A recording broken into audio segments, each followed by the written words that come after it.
Қарт ана неге қамығады? Ақтолқын Нұрлыбай. Әрбір адам үшін ең қымбат жан ол ана.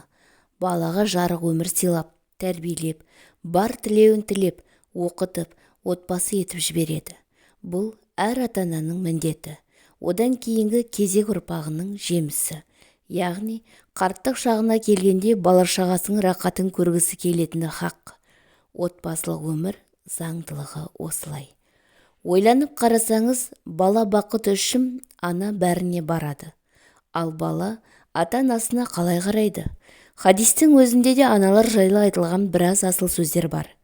Анаңды 3 рет Меккеге арқалап апарсаң да, оның алдында қарызыңды өтей алмайсың деген емес пе? Бірақ осы сөздің құндылығын, ананың қадірін білмей, жат қылық танытып жатқандар бар өмірде.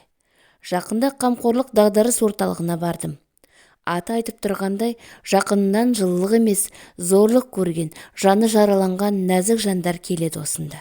Үйдің ішіне кірсеңіз, үлкені де, кішісі де сізге көмек сұрағандай көз қараспен қарайды. Әр қайсының айтар мұңы бар.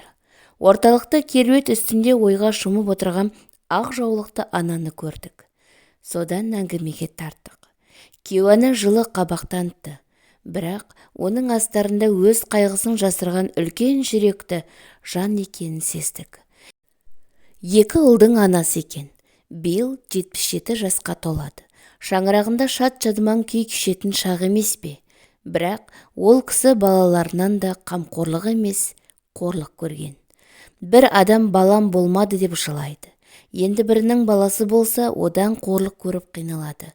Соның бірі «Мына мен ғой, қарағым» деп әжей көзіне еріксіз жас алды. Сөйтіп әңгімесін қайта жалғастырды. Үлкен ұл наркологиялық ауруханада жатыр. Екіншісі де сол ішімдіктің кесірінен маған 2 рет қол жұмсады. Сондағы жазығым оған ақыл айтқаным. 2-ші мәрте ұрған кезде шыдамай өзім кетіп қалдым. Енді үйге барғым келмейді. Өз баламнан көрмеген ықыласты осындағы жастардан көріп отырмын. Мен үшін бұл өте ауыр деп ақ жаулықтан ауыр күрсінді. Іштегі шері жүрегін ауыртып түскендей. Арасында жылады. Ол кісіні жұбатуға, жылы сөзімізді арнауға тырыстық. Бірақ оның жан жарасын кім емдейді?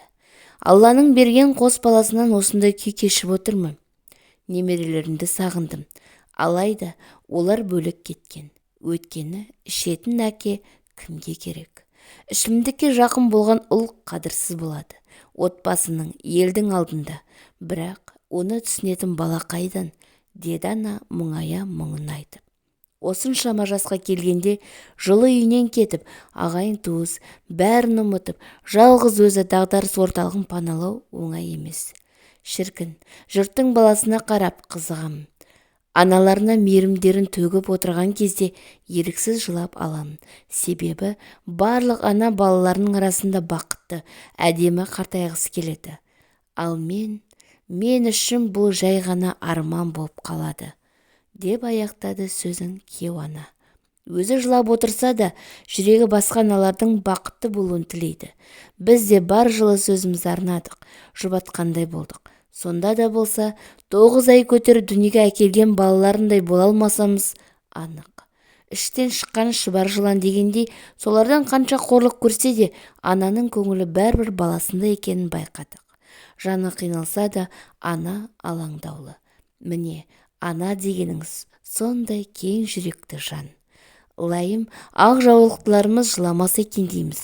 Себебі олар әлемді әлдеймен тербетеді.